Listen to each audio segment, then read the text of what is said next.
Hello and welcome to the European Centre of Total Quality Management.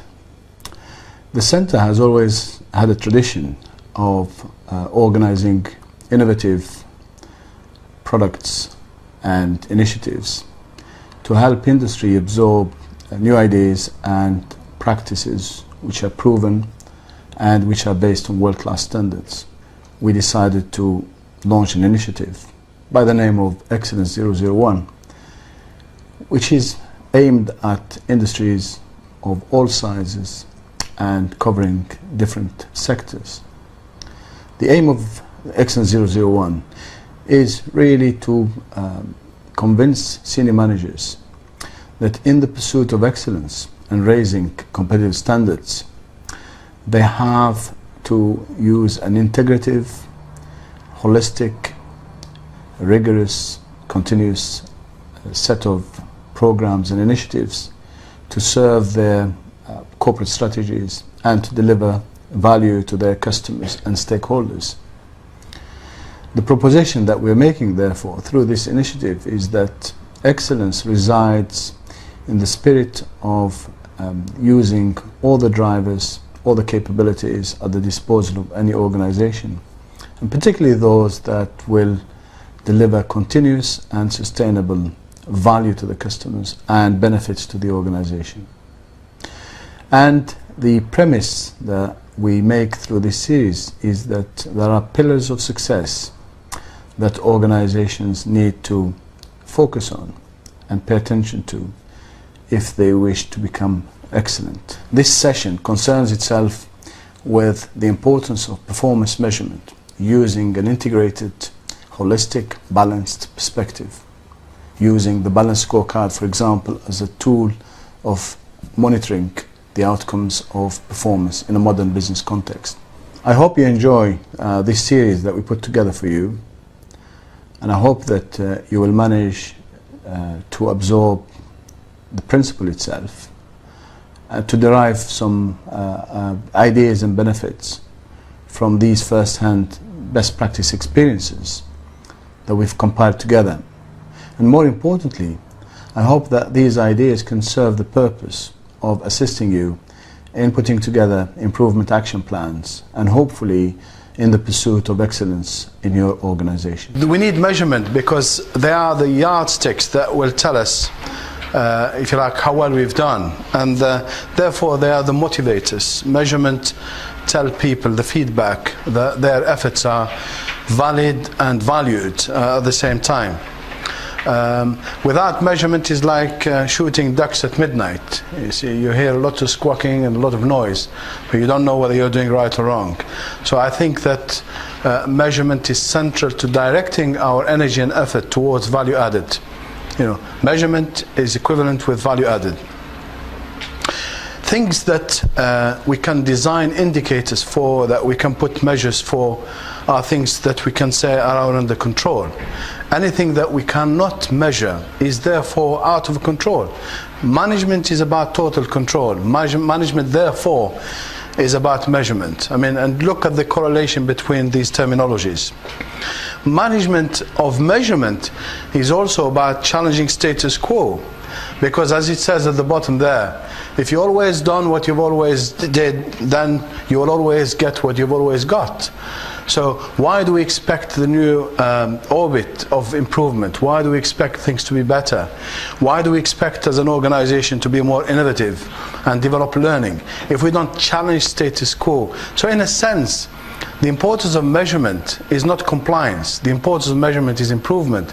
What does that mean? It means learning, because if you learn, you will improve the standard, you will improve the process, and you will improve the performance of the organization. So please take it from me that this is the purpose of measurement. It is not compliance. It is not about putting ticks in boxes. It is not about fulfilling the wishes, if you like, and the whims of people at the top. It is about corporate advancement. It is about competitiveness. And that's what we would like to propose for you tonight. I think we are faced with a big dilemma. And as this chart indicates, we have, if you like, malpractice demonstrated time and time again by different surveys. What managers preach and what they practice tend to be two scenarios entirely different. This is a survey which was done in 1996 in America, and it tried basically to gauge what information do companies rely on when they make decisions, and what information they are willing to bet their jobs on in terms of quality and in terms of reliance on.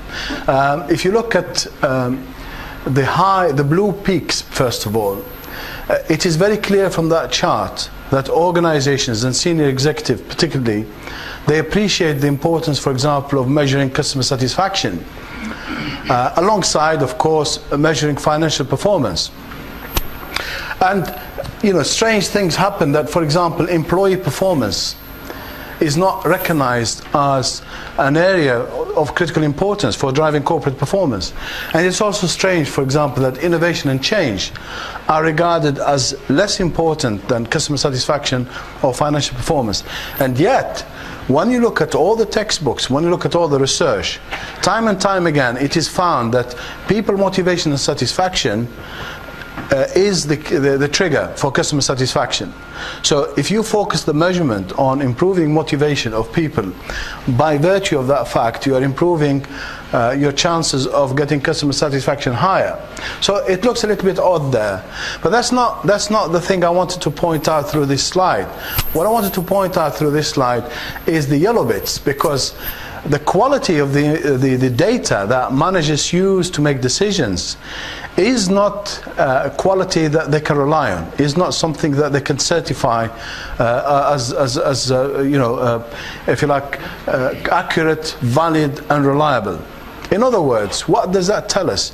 It tells us that a lot of management decision making takes place on crude, semi-finished, semi-complete or anecdotal bits of information. That's dangerous, isn't it? Customer satisfaction. 85% are saying it's critical to have information on customer satisfaction because the customer is very important. Only 29% of those executives are saying we can testify that the quality of the data we have on customers is good enough. Okay? So they don't practice what they preach, and in other words, they don't know how to measure customer satisfaction. So that's the first session, the lesson. The other one is financial performance. Well, we know that, and Mike is here tonight, and I'm not going to attack management accounting as a profession. We're amongst friends here, but it tells us something else. You see, it tells us that we are still managing performance through a traditional approach.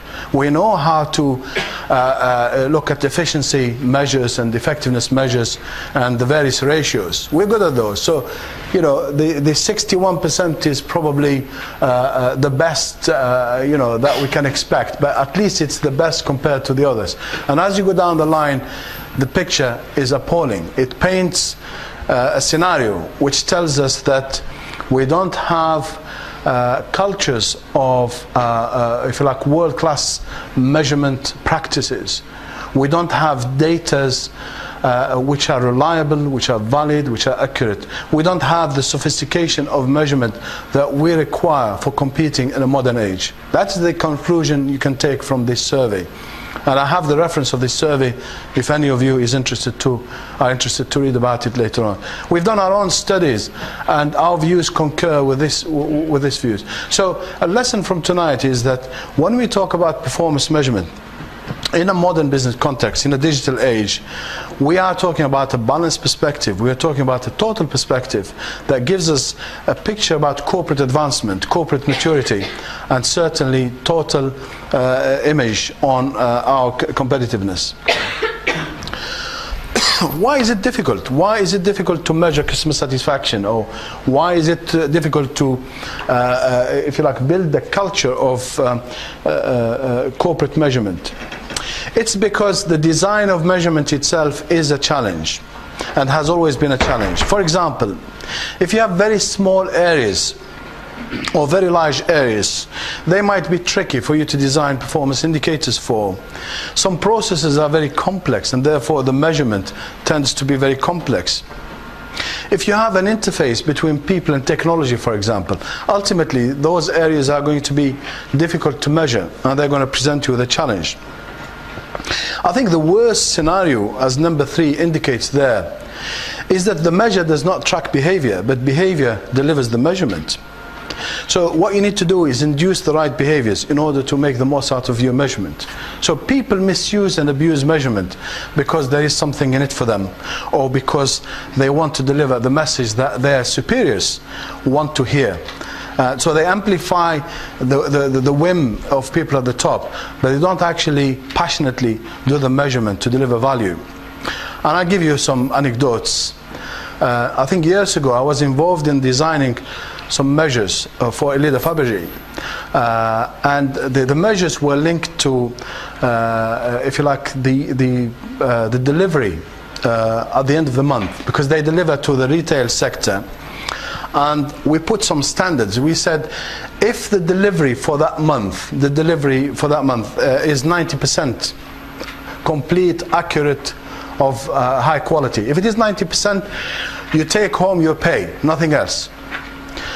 Every time the delivery increases by another 2%, you get an extra day pay. Okay? So the chairman gets an extra day pay, and the porter will get an extra day pay. So there is a maximum of 5 days to be earned. So this was supposed to induce optimum performance. What tended to happen is exactly the opposite of that, because the behavior was not positive behavior, and people were saying Christmas bonus, you see. So any, if you like, delivery sheets which do not indicate a high percentage were put aside, swept under the carpet. Oh, we'll put these through in January. You know, I want my bonus to be there because I've got a lot of presents to buy for Christmas. So comes Christmas, you see the figure reaching 96%, you know, 98%, 3 days, 4 days extra pay is a lot of money for a lot of people. Comes January, you see the real scenario. So the behavior was not driving the measurement positively, because the behavior itself was not believing in the measurement. And I think that this is one of the key messages we would like you to take on board tonight. I'm sure Richard will elaborate a little bit more on it. What you want to do is start with the behavior first, and then design the measurement second. Unfortunately, when we audit organizations outside, we find that the whole focus is on designing the measurement without touching the behavior, without really getting people to get the buy-in, you know, to absorb the measurement. So you must get people to accept the measurement. And I think, as I was teasing Mike just now, one of the problems is that we're trying to superimpose traditional and rigid measurement systems and measures on a work environment which has fundamentally changed and evolved. We must really put that right. And I think that both Richard and myself will help you with that approach, because there are now new methods and new ways of getting the right measurement to fit, if you like, a modern approach to competitiveness. The other thing to bear in mind is that measurements are revealing, you see, because you seek transparency, you seek to get to the truth. And by such, you are really getting people to feel uncomfortable. A good worker, for example, might say, I don't want to show my boss that I have optimized this process, because they might give me more work. So the fear is, I'm already working hard, and they might make me work harder. The poor worker will also feel the same thing. They might say, I don't want them to feel that I'm mediocre, you see. So there is that defensiveness. So the acceptability of measurement, because it demands transparency, is going to be an issue that you have to deal with. The other thing is, measurement is a total perspective. There is an interface between the internal side of the organization and the external role of the organization. So what you need to do is look at the total performance of the business. Being effective may not be enough. Good may not be good enough.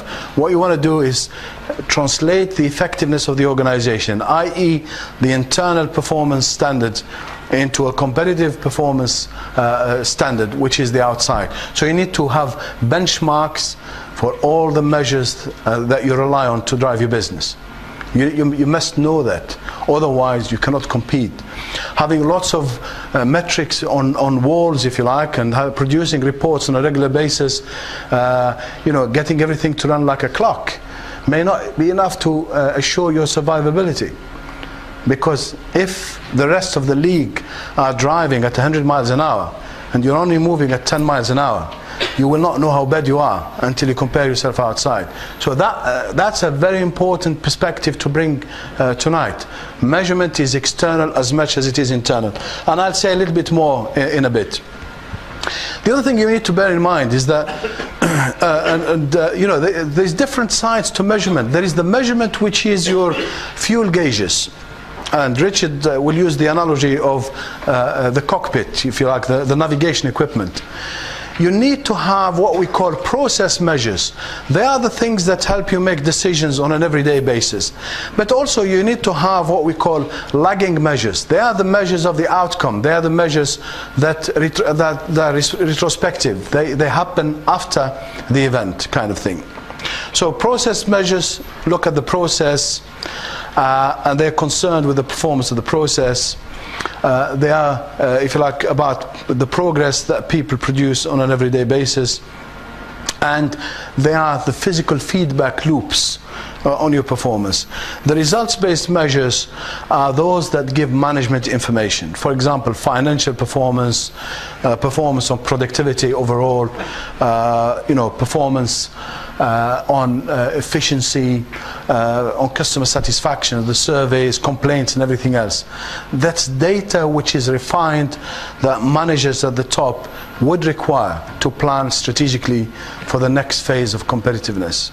The process measures are not necessarily top management required. They are process owner required, and that you tend to cascade them down at all the various levels. So the example of process based measure maybe what, lead time, downtime, changes? Yes, downtime, scrap levels, if you like, productivity. Well, you know, per hour, per whatever, because they are linked to the process. Okay, the results are more the aggregate picture of the organization. How many complaints have we had this year? What is the index of customer satisfaction we've achieved this year? What are our financials against targets? Those kind of aggregate measures, they are the ones that enable top management to make decisions for the organizations. Because top management probably are not involved in the everyday running and management of, you know, subtle sub-processes within the organization. So you need to make the difference. Measurement is not the domain of the very few people at the top. It is a corporate ethos. It has to be applied where it needs to be applied. If you just leave it as a domain of the very few people, then you can forget about expecting the organization to be competitive. You know, then you fall into the trap of, oh, it's confidential, oh, it's not your role. You know, work hard and don't have to, you know, you don't have to know how well you're doing, but you must work hard. I mean, you know, it doesn't make sense. You know, if you talk about empowerment, you have to say measurement exists. That's one of the critical ways of measuring that empowerment does exist in organizations. So you must really accept that this is the way to move forward with it. Well, Mike would know this, and I think that the management accounting profession has realized over the past 15 years or so that there were limitations in the way we used to measure performance and against the requirements of a modern business environment. This is a quote from 1990 from Professor Kaplan, who has subsequently made a formidable contribution to the field of measurement.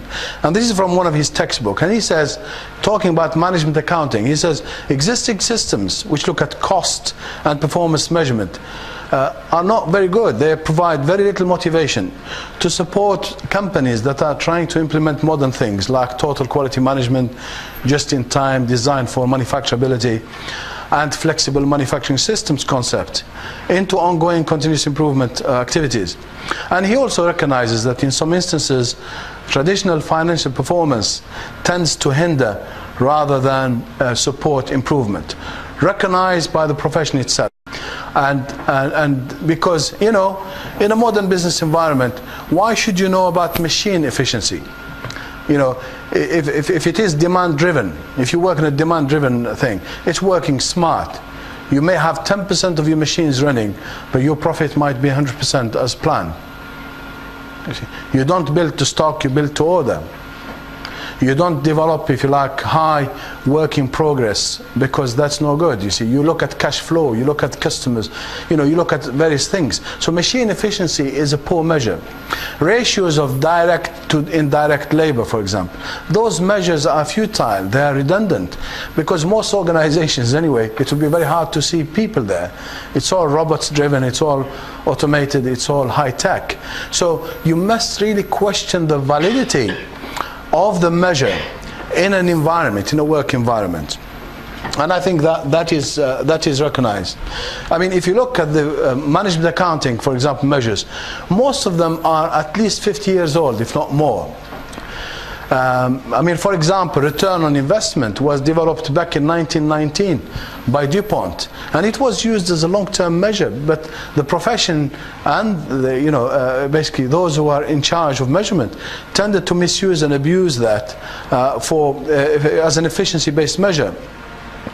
The other shortcoming with the old measures, if you like, is that they are out of date. And the principles haven't been modernized, as we are saying, and they're not linked to the process. So the data is not linked to the process. Very often the data is measured in the finance office. The performance is on the shop floor. There is no linkages between what the operator is doing or the supervisor is managing and what the people are calculating in the office. So that's if you like, something very serious. And most of the thinking, if you like, was designed for a low-tech, high-labor content. You would agree with me that in a modern business environment, that is no longer the case. Work environment now has changed so significantly. So this tells us that we needed to look at a new way of doing business, a new way of managing performance. And this is where Kaplan and Norton have done society, if you like, a big favor by coming up with the balanced scorecard. The balanced scorecard as a principle is really saying that measurement is a means to an end. Measurement has got to fit in the modern business environment. Measurement is corporate, and this is no longer an activity isolated from the rest of the organization. Measurement drives corporate strategy. Measurement is cascadable. Measurement is the means by which you deliver your plans, your strategies, you determine your resources and so on. And as this chart indicates, actually I used this very chart, one chart, I used it for half a day to facilitate a workshop of top management in an organization recently. I wanted them to audit their measurement culture using those boxes, and it's a very, very powerful chart, because the conditions of excellence as far as measurement is concerned are all in that chart. The number one condition is, what is your purpose as an organization? What are you trying to achieve? What is your mission? You must really have that as a number one. What is the point having gauges and dials and cockpits and what have you if you don't know whether you're going to take off or not, if you're going to know whether you're going to do a short trip to Europe or a long haul to the Caribbean, whatever. You must know where you're going. The measurement shapes your journey. The other thing is, what gives birth to measurement?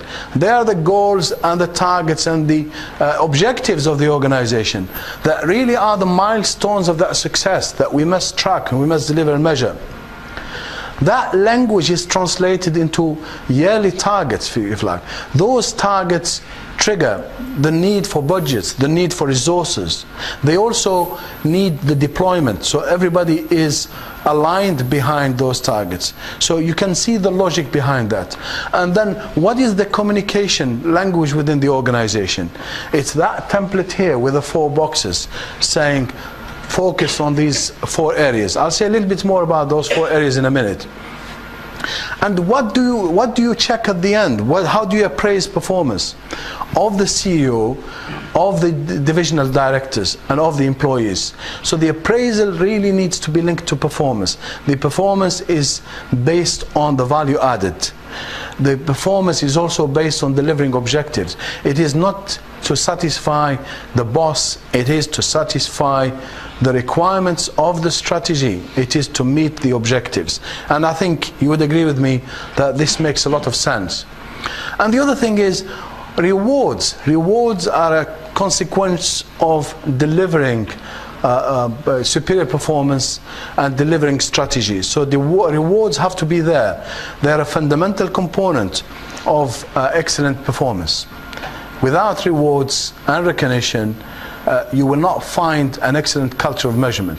You can do all the research in the world, and you will not find any organization that has been world-class without linking reward and recognition to driving performance in this kind of way.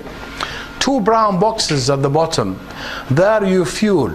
One of them is the culture of continuously generating internal information, financial and non-financial. Just rely on that box and it's like flying a 747 Boeing on one engine only. Because you may be flying it wrongly, but you don't know until you compare it with the other jumbos and the other pilots and how they drive. So you must have the external perspective. You must say, what is the benchmark? What is the industry average? What is best in class? Then you can adjust your jumbo jet and fire up the other engines, and then you can cruise along and make the mileage. I'm only using this language because Richard has got cockpits and what have you. So you'll see. So that model, if you like, is really what I would like you to bear in mind tonight, because it gives you the total perspective. The 4 boxes are very simple. It really asks you to look at, if you like, a customer perspective, and to look at the internal process perspective, which is your quality, your efficiency, your cost reduction process, and so on. There is also a learning and growth perspective, which is about your employees, the innovation, their training and development, suggestion schemes, that kind of organization development, the OD bit. Now we know how to measure OD. We know how to look at the growth of the organization alongside the growth of the individual. And the last thing, of course, is the financial perspective. What do we look to the shareholders? You know, what about our profitability? Not the first, the last. I think it was wrong of Kaplan and Norton to depict it in the top left-hand corner. I mean, I think that should have been really the bottom right-hand corner, but that's another argument. This is really some examples about the kind of measures that you can simulate. I mean, you can profitability, growth, return on investment, capital employed, and so on and so forth. The customer is really, I think it's not about time, quality and service only. It's about reliability, it's about the satisfaction surveys, the complaint resolution process, and so on. And I don't want to elaborate too much on that. So what I want you to understand is that the challenge is not the measures. What do we measure? Give us some examples of indicators and so on. That's not the challenge. The challenge is the behavior. The behavioral side of measurement, which I would like you to bear in mind. I promised to show you the internal external perspective. I think it's very important to simulate what must go on in the organization internally in order to make it manage from a market oriented perspective and manage it externally. The number 1 condition is to instigate a leadership for continuous improvement. In other words, is to have a clear mission, to communicate it, to cascade it down, to develop some objectives and some KPIs, and to create corporate ownership. That's what we mean by leadership. So that's the number 1 prerequisite. The number 2 factor at the bottom there is to put the highway system, put quality systems that will enable people to deliver optimal performance. You know, you could have people who are fired up, they're really in tune with what you want them to do, but if you don't create the climate and facilitate their performance, why do you expect the miracle to happen? So the systems are enabling systems for optimal performance, and the system and the involvement go hand in hand. Without empowerment there is no measurement, you know, because measurement, to be accepted as a positive behavior, means that you are empowering, you're trusting, you are giving people roles and responsibilities, you are allocating ownership of the processes and so on. Once these conditions are met, what do we start to measure? We start to measure the organizational internal benefits, first of all, because we want to shape ourselves and be fit so that we can deliver to the customer. We cannot start to deliver to the customer if we're going to collapse at any time. So what do we want to measure? Cost needs to be reduced. We need to work faster, cycle time. We need to keep people, so we need to turn employee turnover down. We want to make sure people are happy, so they will continue to give optimum performance. So employee satisfaction has to go up. Safety and health and standards of work have to be on the up, and productivity has to be on the high. Right. If you stop there, you haven't even started up, you haven't even started revving, with your organization. So the next thing is the top left-hand corner, what I call the transaction side of measurement. And that is, what do we deliver to the customer? We deliver service and quality. How do I measure service and quality? First of all, consistency. I have to remain reliable, so reliability has to be up. On-time delivery, very important for the customer, and reducing errors and defects, because that frustrates the customer and that creates the breakdown. And you might say, oof, tired now, we've done enough. We've done lots of measurements, we've gone a long way. Not enough, because the third challenge for you is the external perspective. Now that you've put in all the hard work, comes the top right-hand corner box, which is, Mr. Customer, what do we look like from your perspective? So customer satisfaction is handing over the judgment to the customer, and what do we measure there is the customer satisfaction index, so we want to be 100% if we can. Customer retention is the ultimate price of success, and of course you want to minimize complaints, because by managing complaints you're managing customer satisfaction. The two go hand in hand. And only then will you ask the question, are we competitive? And we can look at our market share and we can look at the profits. So you can see the logic there. There is a scenario that starts from the top of the organization and is driven down, and there are some preconditions. If you don't meet those conditions, take it from me tonight, you can forget about the culture of measurement. You will never ever develop it. So it's all about behavior, it's about long term, and that is the challenge for you. Measurement is, if you like, a closed loop system. There's feedback on all aspects. That's why the green arrows are telling you how you can optimize and build the culture of measurement by receiving feedback. Whatever is missing, you can action, and then the whole thing is closed system. I strongly recommend this system to you. You can use it to develop your own performance measurement system, or you can use it to audit the culture of measurement that you have in your organization at the moment. Just some concluding remarks here. I think Deming, particularly as a guru of TQM, he emphasizes the importance of measurement. He says goals, targets and strategies have to have methods, and that previous slide indicated that the leadership and the systems have got to go hand in hand.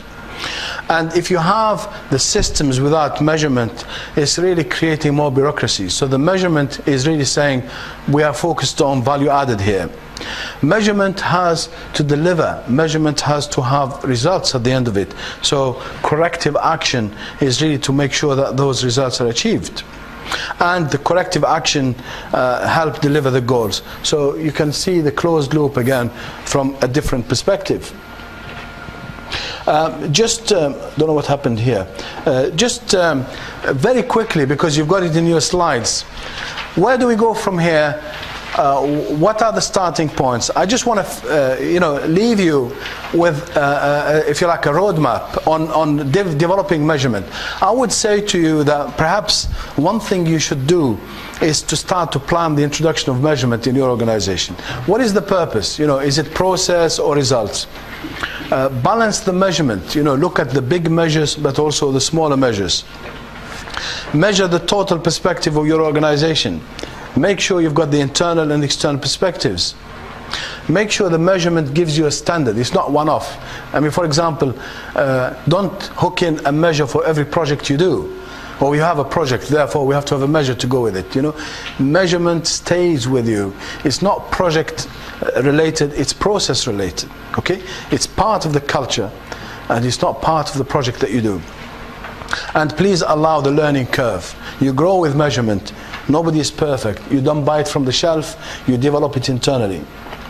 The other steps that you have in your pack is really that the measurement has got to be through buy-in. So use it through modeling in the participatory way.